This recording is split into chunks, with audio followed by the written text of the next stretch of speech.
আসসালামু আলাইকুম। আমার এই ভিডিওটি দেখতে আসার জন্য আপনাকে অসংখ্য ধন্যবাদ। আজকে আমি রান্না করব হচ্ছে চিংড়ি মাছ দিয়ে মিষ্টি কুমড়া। আপনারা অনেকেই মিষ্টি কুমড়াকে মিষ্টি লাউ বলেন, কিন্তু আমরা বলি মিষ্টি কুমড়া। আচ্ছা, যাই হোক, নামে কি আসে যায়, রান্নাটা কিভাবে করব আর খেতেই বা কেমন হবে সেটাই হইল মূল বিষয়।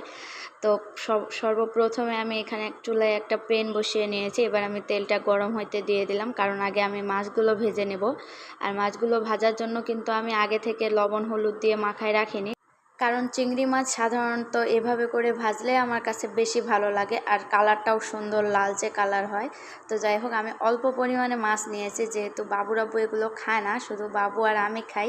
তার জন্য আমি মোট 9 পিস মাছ নিয়েছি। এগুলো হচ্ছে মাঝারি সাইজের চিংড়ি মাছ। আচ্ছা, মাছগুলো ভাজা হইতে হইতে আমি আপনাকে একটা কথা বলি। আসলে সত্যি কথা বলতে কি, আমি আগে মিষ্টি কুমড়ার তরকারি খাইতাম না। যেভাবেই রান্না করে দিক না কেন আমার ভালো লাগতো না। কিন্তু গতবার যখন মায়ের বাসায় বেড়াতে গেছিলাম, তখন মা ঠিক এভাবে করে চিংড়ি মাছ দিয়ে রান্না করছিল। খেয়ে আমার খুব খুব খুব ভাল লাগছিল। তারপর থেকে আমি মনে মনে ঠিক করে ফেলছিলাম যে একদিন আমিও রান্না করব। তো আজকে চলে আসলাম রান্না করার জন্য আর আপনার সাথে শেয়ার করার জন্য।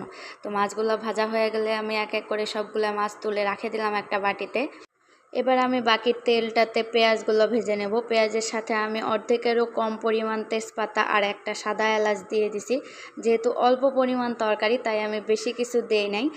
আর সত্যি কথা বলতে কি, আমি যে কোনো তরকারিতে মশলাটা একটু কমই দেই, কারণ যেহেতু আমরা গ্রামের মানুষ, আর গ্রাম অঞ্চলের রান্না বাড়াতে কিন্তু খুব বেশি মশলা ব্যবহার করা হয় না, যা আমি মা চাচিদের কাছে দেখেছি। আসলে আমার শেখা রান্নাগুলো প্রায় মার কাছ থেকে শেখা। আমার মা হচ্ছে আমার ইউটিউব। আমার মার কাছ থেকে আমি প্রায় সব রান্না করা শিখছি। তাই আমি সব সময় মা যেভাবে করে রান্না করতো সেভাবে করে রান্না করার চেষ্টা করি। আচ্ছা, এখন পেঁয়াজগুলো বাদামি কালার হয়ে আসলে এখানে দিয়ে দিছি আমি 1 চামচ পরিমাণ লবণ, 1 চামচেরও কম আদা বাটা আর রসুন বাটা। তারপরে একটু আবারও ভেজে নেব। ভেজে নেওয়ার পরে গন্ধটা চলে গেলে তারপরে এখানে একে একে দিয়ে দিচ্ছি 1 চামচ পরিমাণ হলুদ গুঁড়া, 1 চামচ মরিচের গুঁড়া আর 1 চামচ হচ্ছে ধনিয়ার গুঁড়া। এই ধনিয়ার গুঁড়াটা তরকারিতে দিলে আমার ভাল লাগে। যে কোনো তরকারিতে আমি দেই, শুধু শাক ছাড়া। মানে শাক রান্না করলে দেই না, আর বাকি সবগুলোতেই দেই, কারণ আমার খুব ভাল লাগে খুব। তারপর আবারও একটু করে ভেজে নিচ্ছি যাতে সবগুলো একসাথে মিক্সড হয়ে যায় আর আদা রসুনের কাঁচা গন্ধটা একেবারেই চলে যায়। তারপর আমি এখানে অল্প পরিমাণ পানি দিয়ে দিচ্ছি পেঁয়াজগুলো আর মশলাগুলো একসাথে ভুনা করে নেওয়ার জন্য। তো পানিটা দেওয়ার পর যখন পেঁয়াজগুলো ছাড়ে দেবে, মানে কড়া ভাজাটা একটু ছাড়া ছাড়া হয়ে যাবে, তখন আমি মাছগুলো দিয়ে দিচ্ছি। মাছগুলো এখন ভুনা করে নেব।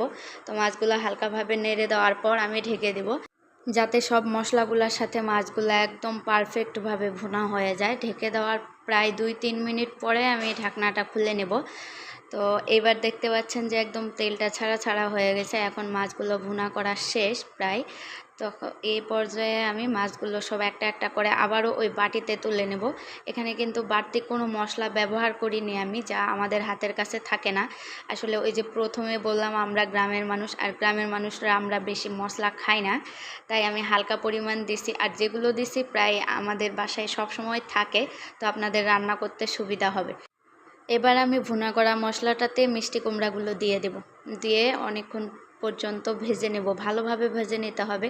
আসলে কেউ রান্না করে যে সেদ্ধ করে, ওরকম করে হয়তো বা আমার খেতে ভালো লাগবে না, যদিও আমি খাই নাই, কিন্তু আমার মনে হইলো যে ভাজে দিলে মনে হয় খুব বেশি ভালো লাগবে।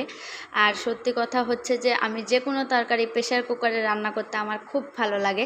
আসলে প্রেশার কুকারে রান্না করলে মনে হয় স্বাদটা একটু দ্বিগুণ দ্বিগুণ লাগে আমার কাছে। তো আপনারা যদি প্রেশার কুকারে রান্না করতে নাও চান, ওই প্যানটাতেও কিন্তু রান্না করা যাইতো, কিন্তু আমি প্রেশার কুকারে দিছি, ওই যে বললাম আমার খেতে ভালো লাগে। আচ্ছা, আমি আপনাদেরকে জোর করব না যে আপনারা আমার মতন করে রান্না করে দেখবেন। আমি আসলে বলতে চাচ্ছি যে আপনাদের আমার বাসায় দাওয়াত থাকলো। যদি মনে করেন রান্না করতে খুব ভেজাল, তাহলে আমার দাওয়াতটা গ্রহণ করে চলে আসবেন আমাদের বাসায়। এখন আমি মিষ্টি কুমড়োগুলো আবারও হালকাভাবে কষায় নিচ্ছি। এখন কষায় নেওয়ার পরে আমার ছোট বাবাটার ছোট গ্লাস দিয়ে হাফ গ্লাস পরিমাণ পানি দিয়ে দেব। পানিটা দেওয়ার পর হালকাভাবে মিশিয়ে নিয়ে আমি এবার ঢাকনাটা লাগাই দেব। তারপর অপেক্ষা করব একটা সিটি দেওয়ার।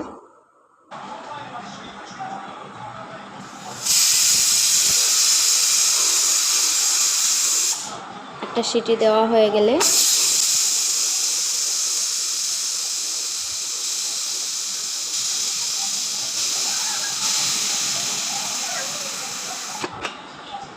এবার ঢাকনাটা খুলে নিচ্ছি। ওয়াও, কত সুন্দর একটা ঘ্রাণ বেরোইছে। বেশি কিন্তু মশলা দেই নাই, তারপরেও কি সুন্দর একটা মিষ্টি কুমড়া সুগন্ধ। এই তরকারিটা কিনা আমি আগে খাইতাম না। আহারে মা, তোমাকে অসংখ্য ধন্যবাদ আমাকে এই রান্নাটা শিখিয়ে দেওয়ার জন্য। আচ্ছা, ঢাকনাটা খুলে নেওয়ার পর কিন্তু আমি 1 মিনিটের মতো কষিয়ে নিয়েছি তরকারিটা। দেখতে পাচ্ছেন যে অর্ধেকগুলো গলে গেছে আর অর্ধেকগুলো গোটা আছে। এবার আমি দিয়ে দিলাম কাঁচামরিচ। আসলে কাঁচামরিচটা কিন্তু আমি শুধুমাত্র ফ্লেভারের জন্য দেই না। কাঁচামরিচটা এইরকমভাবে এই সময় দিলে এমনভাবে সিদ্ধ হয় যা ভাতের সাথে খেতে আমার খুব ভালো লাগে, তাই আমি এই সময় দেই। তো এ পর্যায়ে কষাইতে কষাইতে দেখতে পাচ্ছেন যে তেলগুলো ছাড়ে দিছে। যখনই দেখবো যে তেল ছাড়া হয়ে গেছে, তখন আমি আবারও ওই ছোটো বাবাটার ছোটো গ্লাসটা দিয়ে 1 গ্লাস পরিমাণ পানি দিয়ে দেব। যেহেতু আমি বেশি পরিমাণ ঝোল করব না, কারণ ওই যে বাবুর আব্বু খায় না, শুধু খাবো হচ্ছে আমি আর বাবু, তাই অনেকটা তরকারি হয়ে যাবে। এই জন্য আমি অল্প পরিমাণ পানি দিছি 1 গ্লাস। এবার আমি দিয়ে দিচ্ছি আগে থেকে ভেজে রাখা মাছগুলো। এত সুন্দর একটা তরকারি বাবুর আব্বু খায় না জানেন, শুধু একার জন্য। আর যদি অনেকটা পরিমাণ পানি দিয়ে দিতাম তাহলে তো তরকারিও অনেকখানি হয়ে যাইতো, যা খাইতে পারতাম না, পরে নষ্ট হইতো। এবার আমি দিয়ে দিচ্ছি ছোট চামচের 2 চামচ পরিমাণ জিরার গুঁড়া। এখানে জিরা আর গরম মশলা একসাথে গুঁড়া করা আছে, যা আমি মাসের শুরুতে গুঁড়া করে রেখে দিই সারা মাসের জন্য। অবশেষে কিন্তু আমার রান্নাটা প্রায় শেষের দিক। সুন্দরভাবে আঠালো হয়ে গেছে ঝোলটা। তো এখন আমি লবণ দেখে নিচ্ছি কম হয়েছে না বেশি হয়েছে। একটু কম মনে হওয়ার কারণে আমি আর অল্প পরিমাণ লবণ দিয়ে দিচ্ছি, কারণ রান্নাটা কিন্তু একদমই শেষ। অল্প পরিমাণ লবণ দেওয়ার পরে আমি চুলাটা বন্ধ করে দিলাম। এখন একটু নেড়েচেড়ে ঢাকনা দিয়ে রেখে দেব কিছুক্ষণ ঠান্ডা হওয়ার জন্য। তারপরে আমি পরিবেশন করব, যে দেখাবো কতটা সুন্দর হয়েছে দেখতে। দেখতে যে এত সুন্দর হয়েছে না জানি খাইতে কীরকম হয়েছে। আপনারা আবার কিছু মনে করবেন না যে হয়তো বা আমি নিজের সুনাম নিজে করতেছি, আসলে আপনারাই দেখে নেন দেখতে কত লোভনীয় হয়েছে। উপরে তেলগুলো ভাসে উঠছে, মনে হচ্ছে যে গরুর মাংস রান্না করছি, তাই না? এবার আমি আর আমার ছোট বাবাটা খাইয়ে দেখব কীরকম হয়েছে তরকারিটা। আসলে অনেকক্ষণ রাখার পর কিন্তু তেলটা একদম উপরে ভেসে উঠছে, অনেক সুন্দর দেখতে লাগছে। তো এখন মা খায় দেখি কীরকম হয়েছে।